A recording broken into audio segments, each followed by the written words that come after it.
The day my husband looked me in the eyes and said, "I know what you did to my son," I realized something terrifying. Not that he believed the lie, but that he wanted to. Because believing it gave him permission to destroy me. I never imagined silence could be louder than screams. When I married Daniel, I believed I was marrying into stability, a man with a calm voice, a successful career, and a son who had lost his mother too young. I told myself love could heal what grief had fractured.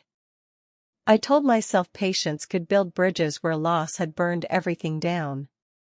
His son, Ethan, was 13 when I entered their lives.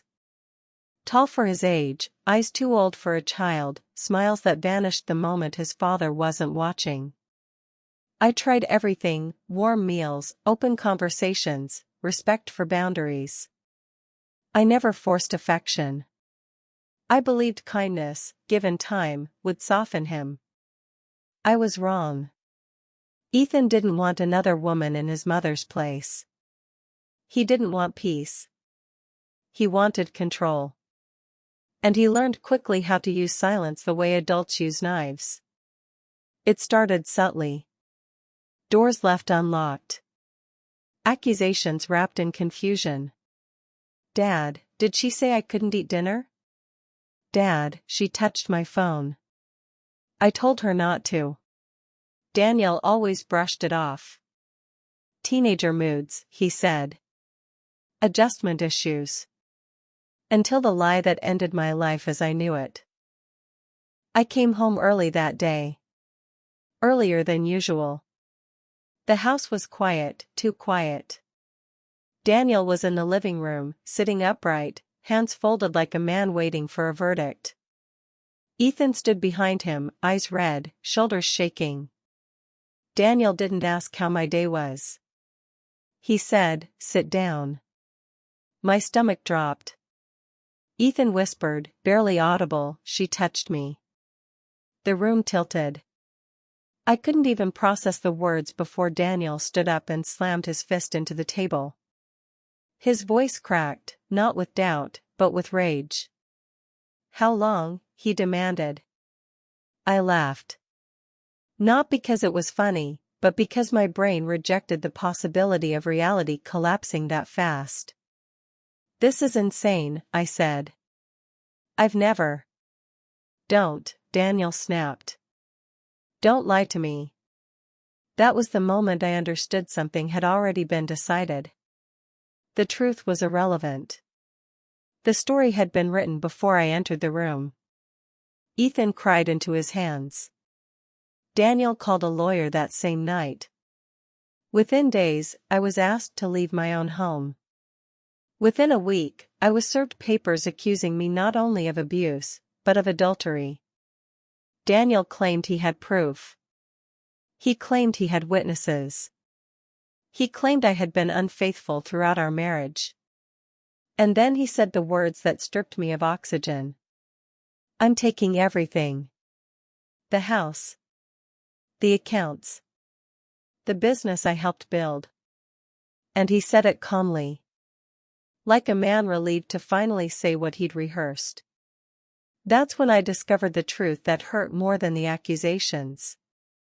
Daniel had a new lover. A woman from his office. Younger. Sympathetic. Someone who had been supporting him through this difficult time. I wasn't being punished. I was being replaced. Ethan hadn't just framed me. He had cleared the path.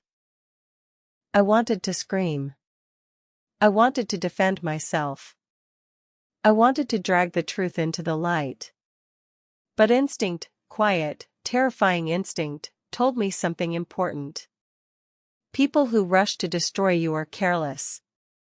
People who think they've won stop guarding their lies. So I did the unthinkable. I stayed silent. I withdrew my protests. I complied with requests. I spoke only through lawyers. I let Daniel believe I was broken, ashamed, defeated. Meanwhile, I listened. I observed. And I documented everything. Ethan underestimated me. He bragged to friends online. He complained in messages about how easy it was. He joked about how his dad's girlfriend bought him gifts now. I installed monitoring software on a tablet Daniel had forgotten to retrieve. I saved every message. Daniel underestimated me too. He used shared devices. He took calls on speaker. He discussed strategy openly, convinced I was too humiliated to fight back. I recorded it all.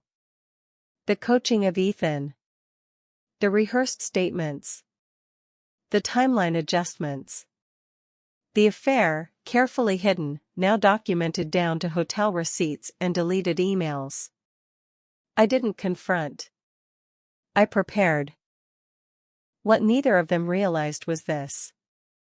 I worked in compliance. I understood systems. Processes. Consequences. And Daniel's career, his precious reputation, depended on integrity.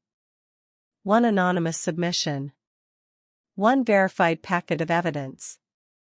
One quiet meeting with the right oversight board. And the man who threatened to ruin me was suddenly under investigation. But I didn't stop there. The custody hearing arrived. Daniel walked in confident. His new lover sat in the back row, hands folded, smiling softly. Ethan took the stand. And then my attorney spoke. Evidence entered the record. Audio. Messages. Timelines. The courtroom changed temperature. Ethan's story collapsed under its own contradictions. Daniel's affair was exposed publicly. His coaching of false testimony was undeniable. And then the judge asked me if I had anything to say. I stood. My voice didn't shake. I stayed silent, I said, because I trusted the truth to speak louder than panic. Daniel lost more than the case. He lost his job. He lost his credibility. He lost custody. His new lover disappeared the moment the consequences arrived. Ethan was ordered into counseling, his lies documented permanently. As for me, I walked away with my name restored. My assets protected. And something far more valuable than revenge. Peace. Because the most devastating revenge isn't rage. It's patience. It's clarity. It's letting the people who tried to bury you explain, in their own words, why they deserve the fall. And I listened. In silence. The end.